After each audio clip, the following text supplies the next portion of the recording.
পৃথিবীতে ইহুদি এবং খ্রিস্টান এটা কবে থেকে শুরু হয়েছে? ইহুদিবাদ, ইহুদি ধর্ম বা খ্রিস্টবাদ, খ্রিস্ট ধর্ম এটা কি আল্লাহর মনোনীত? না, ইহুদিবাদ, ইহুদি ধর্ম এগুলো আল্লাহর মনোনীত ধর্ম না। খ্রিস্টবাদ এগুলো আল্লাহর মনোনীত ধর্ম না। বা এরকম কোনো কিছু না, এটা আমাদের ভুল ধারণা। যারা মনে করে যে তারা আল্লাহর মনোনীত, এটা ঠিক না। ইহুদিদের ইহুদিবাদ বা ইহুদি আলাদা, তারা যখন ধর্ম থেকে ইসলাম থেকে দূরে সরে যায় তখন তারা ইহুদি হয়ে যায়। এটা শুরু হলো ঈসা আলাইহিস সালামের জন্মের 300-400 বছর আগে থেকে তারা আলাদা ইহুদিবাদ বা আলাদা একটা ধর্ম হিসেবে নিজেদের এইভাবে তারা প্রচার করতে থাকে। তারপরে যখন ঈসা আলাইহিস সালাম আসে তখন তো তারা ঈসা আলাইহিস সালামকে মারার জন্য এবং প্ল্যান করে, তারা মনে করে ঈসা আলাইহিস সালামকে মেরে ফেলছে। এইভাবে তারা ইহুদিবাদে আলাদা একটা গ্রুপ হিসেবে তারা পরিচিতি লাভ করে। তারপরে খ্রিস্টবাদ কোথা থেকে আসলো?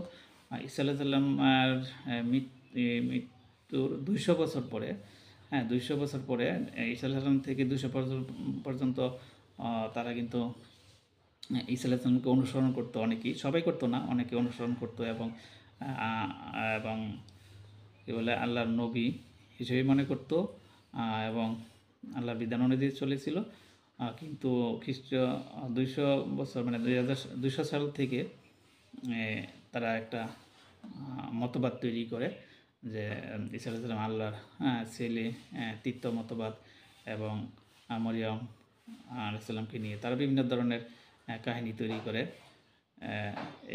এইখান থেকে 200 সাল থেকে তারা নিজেদেরকে খ্রিস্টান হিসেবে পরিচিতি লাভ করে এবং তাদের কিছু আকীদাগতভাবে তারা এভাবে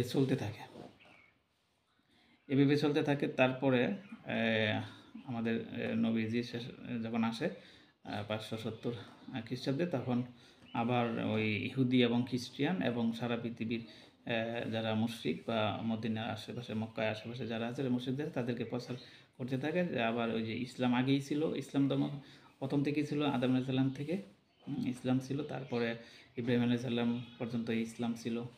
তারপরে ইব্রাহিম আলাইহিস সালামের পর থেকে ইসহাক, ইসমাইল, তারা কিন্তু মুসলিম ছিল, ইসলাম ছিল। তারপরে ইসহাক আলাইহিস সালামের ছেলে ছিল ইয়াকুব আলাইহিস সালাম। ইয়াকুব আলাইহিস সালামের ছেলে ইয়াকুব আলাইহিস সালামের আরেক নাম ছিল ইসরাইল।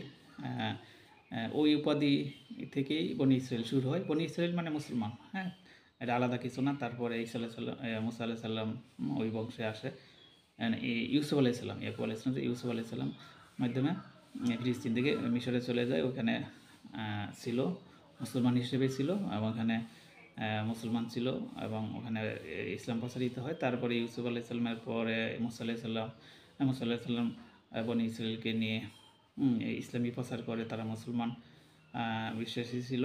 তারপরে ফিলিস্তিনে আসে, ওখানেও তারা মুসলমান হিসেবেই ছিল এবং সুলাইমান আলাইহিস সালাম পর্যন্ত তারা মুসলমান ছিল এবং সুলাইমান সালামের পরে আস্তে আস্তে তারা ওই মুশরিকের যে মূর্তি পূজা, তাদের আচার ব্যবহার এবং মুশরিকদের সাথে বিবাহ শাদী, এ সম্পর্কের মাধ্যমে তারা আস্তে আস্তে বিপদগামী হতে থাকে। তাদের জাকাত, নামাজ এগুলো থেকে তারা দূরে সরে থাকে। নিজেদের সুবিধা অনুযায়ী তারা তাদের তাওরাতে পরিবর্তন আনতে থাকে। তাদের দেখা যাচ্ছে প্রায় খ্রিস্টপূর্ব 800 শতাব্দী পর্যন্ত তারা 800 শতাব্দী থেকে তাদের অবনতি শুরু হয়।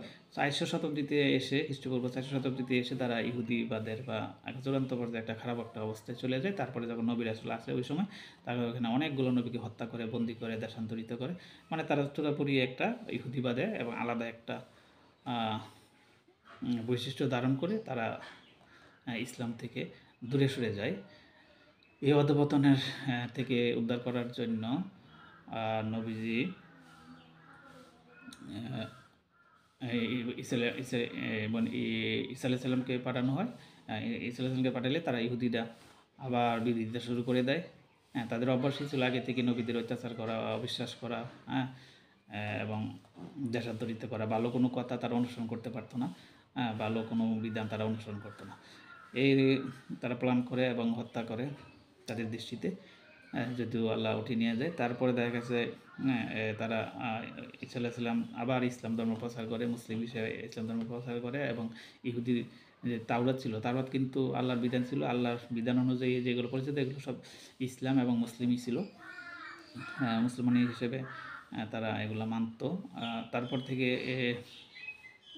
ঈসা আলাইসাল্লামের 200 বছর পর্যন্ত একটা একটা গ্রুপ ছিল যারা ইসলামের পথে, ইসলামের বিধান অনুযায়ী মানে মুসলিমের হিসাবে যে কাজকর্ম, ইবাদত, বিধিবিধান এগুলো অনুসরণ করতো। তো 200 খ্রিস্টাব্দ থেকে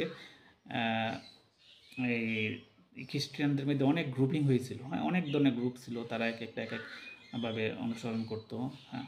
এখানে আবার এই যে আল্লাহকে পিতা হিসেবে অনুসরণ করা,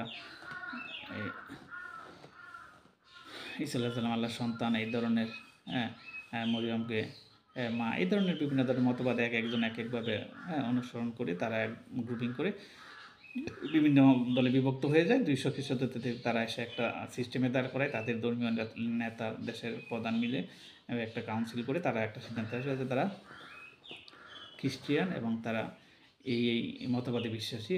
আল্লাহ তৃত্ববাদ বলে এটারে, আল্লাহ, তারপর হলো মারিয়াম এবং ঈসা আলাইহিস সালাম, এই নিয়ে তারা একটা মতবাদ তৈরি করে। এর ভিত্তিতে তারা চলতে থাকে। এই হলো খ্রিস্টবাদ। তাহলে খ্রিস্টবাদ শুরু হয় 200 খ্রিস্টাব্দ থেকে, তারপরে অধপতনের দিকে চলতে থাকে। তারপরে 570 সালে নবীজি যখন আসে তখন আবার ওই আগের যে ধর্ম বা আগের যে ছিল মুসলমান, ইসলাম, এটাই আবার প্রচার করতে থাকে। তারপরে আবার নতুনভাবে আবার ইসলাম যে আগেই ছিল এটা আবার প্রতিষ্ঠিত হয় এবং এইভাবে চলতে আছে। এবং যারা আগের অনুসরণ করতেছে তারা ইহুদি হিসেবে এবং খ্রিস্টান হিসেবে তারা রয়ে গেছে। কিন্তু আল্লাহর বিধান অনুযায়ী ইসলাম এবং মুসলিম এটাই সঠিক, এবং এটার বাইরে যেগুলো আছে এগুলো আল্লাহর মনোনীত না। তাহলে এই পর্যন্তই। আল্লাহ হাফেজ।